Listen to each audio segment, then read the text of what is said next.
पाठ 14 बहू की विदा। लेखक विनोद रस्तोगी।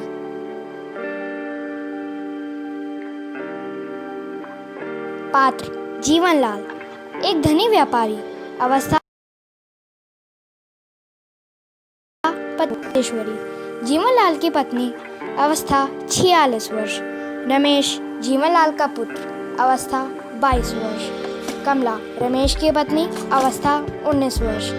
प्रमोद कमला का भाई। अवस्था 23 वर्ष।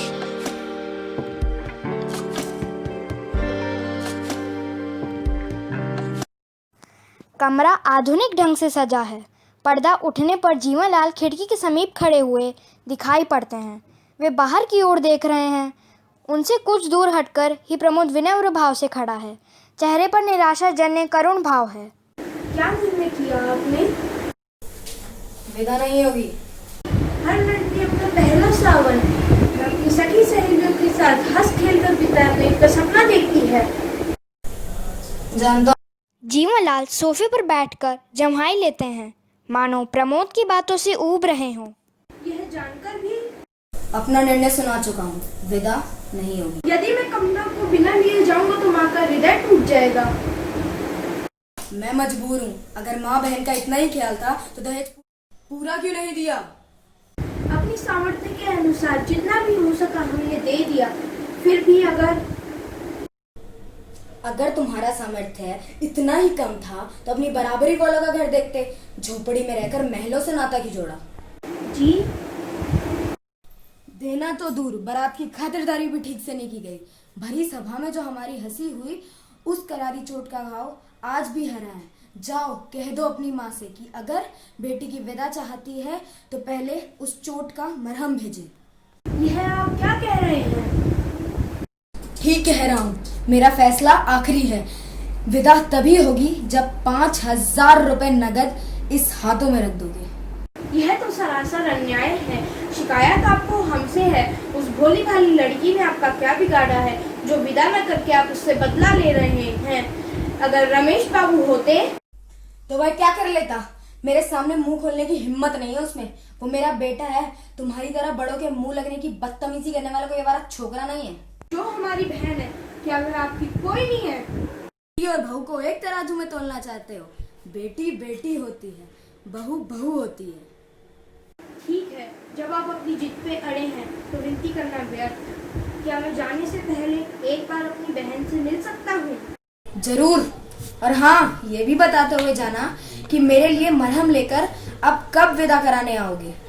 अरे सुनती हो गौरी की माँ, बहू को भेज दो अपने भाई से मिलने आकर। तब तक मैं देखूं माली के बच्चे ने झूला लगाया या नहीं। गौरी के लिए झूला लगा रहा है लॉन में।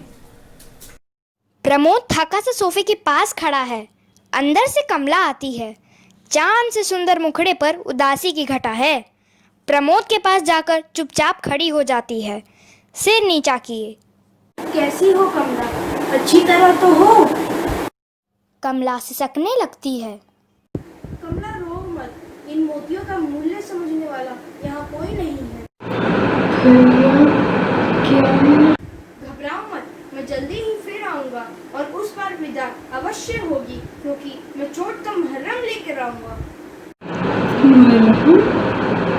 हाँ कमला, हमारे व्यवहार से बाबूजी के कलेजे में घाव हो गया है और उसका उन्हें मुहर्रम चाहिए, जिसकी कीमत है 5000 रुपए। कमला चौंक कर भाई की ओर देखती है।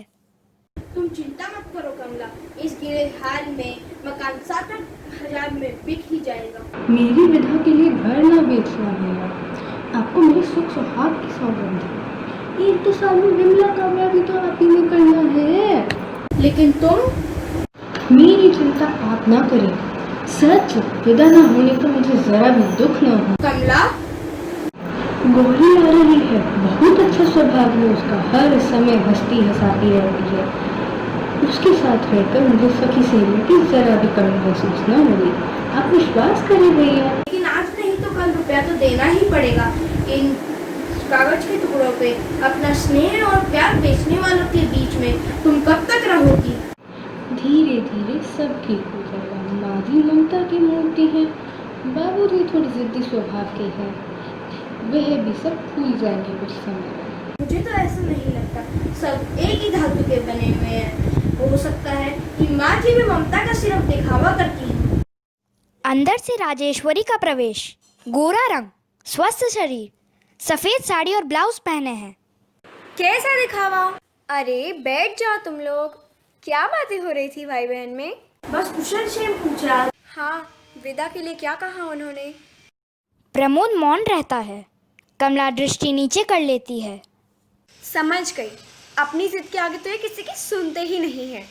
जब तुम्हारी चिट्ठी आई थी तभी मना कर रहे थे, मैं तो समझाते समझाते हार गई। बताओ कितना रुपया चाहते हैं वे? 5,000। बस मैं देती हूँ तुम्हें रुपए। उनके मुंह पर मार कर कहना कि यह लो कागज के रंग बिरंगे टुकड़े जिन्हें तुम इंसानों से ज्यादा प्यार करते हो। ठहरिए माँ जी। राजेश्वरी रुक जाती है और मुड़कर प्रमोद की ओर देखती है। मुझे रुपए नहीं चाहिए, मैं बिना विदा किए ही जा रहा हूँ। कमला उसी प्रकार मूर्तिवत बैठी है। यह क्या कह रहे हो बेटा? मेरे रहते विदा न हो? ऐसा नहीं हो सकता। मैं माँ हूँ, माँ के दिल को समझती हूँ। जिस तरह मैं उतावली होकर गौरी की राह देख रही हूँ, उसी तरह तुम्हारी माँ भी कमला की राह देख रही होगी। नहीं, विदा ज़रूर होगी। तुम अकेले नहीं जाओगी। जा जा, तिजोरी से पैसे निकाल ला। जाती क्यों नहीं? जल्दी कर। अरे सुनती हो, गौरी के आने का समय हो गया है। तुमने कोई स्वागत की तैयारी नहीं की? जाओ जाकर स्वागत की तैयारी करो। अरे तुम यहाँ खड़ी हो, जरा ये भी तो देखें कि नाक वाले अपनी बेटी का स्वागत कैसे करते हैं। तुम समझते हो कि दुनिया में बस एक तुम ही नाक वाले हो और बाकी सब नकटे हैं। तुम्हें तो मेरी हर बात में बुराई ही दिखती है। प्रमोद, अब तुम ही बताओ, क्या मैंने कोई बुरी बात कही है? ठीक ही कहा है आपने। आज के समय में नाक और मुख सब पैसा ही है। जिसके पास पैसा नहीं है वह नाक और मूंछ होने के बावजूद भी नकटा और मूंछ कटा है। नेपथ्य से हॉर्न का स्वर। आ गई मेरी गौरी। अरे खड़ी खड़ी मेरा मुंह क्या देख रही हो? जाओ जाकर अंदर से मिठाई का थाल लाओ। राजेश्वरी अंदर चली जाती है। कमला पर्दे के पीछे खड़ी है।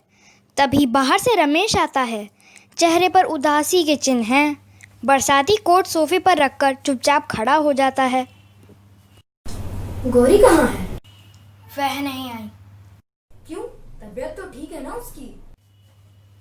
जी हाँ। फिर उन्होंने विदा नहीं की। विदा नहीं की? क्यों नहीं की विदा? कह रहे थे दहेज पूरा नहीं दिया गया। हमने तो जीवन भर की कमाई उन्हें दे दी, पर उनकी नजर में दहेज पूरा नहीं। लोभी कहीं के। उन्हें क्यों बुलावरा कह रहे हो? बेटी वाले चाहे अपना घर द्वार बेच कर दे दें, पर बेटे वालों की नाक भौं तो सिकुड़ी ही रहती है। मगर शराफत और इंसानियत? अब शराफत और इंसानियत की दुहाई देते हो? कुछ देर पहले तो। चुप रहो तुम। बहुत चुप रही, अब नहीं रहूंगी। आखिर क्या कमी है बहू के दहेज में? मगर तुम हो कि मेरी बेटी को विदा न करके उन्होंने मेरा अपमान करा है। मैं तुम भी तो किसी की बेटी की विदा ना करके अपमान कर रहे हो किसी का। गौरी की माँ। अब भी आंख नहीं खुली? जो व्यवहार तुम अपनी बेटी के लिए दूसरों से चाहते हो, वही व्यवहार दूसरे की बेटी को भी दो। जब तक बहू और बेटी को एक साथ नहीं समझोगे, न सुख मिलेगा न ही शांति। जीवन लाल बेचैनी से इधर उधर टहलते हैं। वे हाथ मल रहे हैं, सिर नीचे झुका है। प्रमोद रमेश के पास जाकर खड़ा हो जाता है। बहू और बेटी, बेटी और बहू, अजीब उलझन है, कुछ समझ में नहीं आता। अगर हर बेटी वाला यह याद रखे कि वह एक बेटी वाला भी है, तो दुनिया की सारी उलझनें सुलझ जाएं। शायद तुम ठीक कहती हो। अब मुझे आज्ञा दीजिए बाबूजी। मेरी गाड़ी का समय हो रहा है, मैं जा रहा हूँ। अगली बार फिर आऊँगा और विश्वास रखिए, जब आऊँगा तब आपकी चोट का महरम साथ लेकर आऊँगा। ठहरो प्रमोद, मुझे और लज्जित ना करो बेटा। मेरी चोट का इलाज बेटी के ससुराल वालों ने दूसरी चोट से कर दिया है।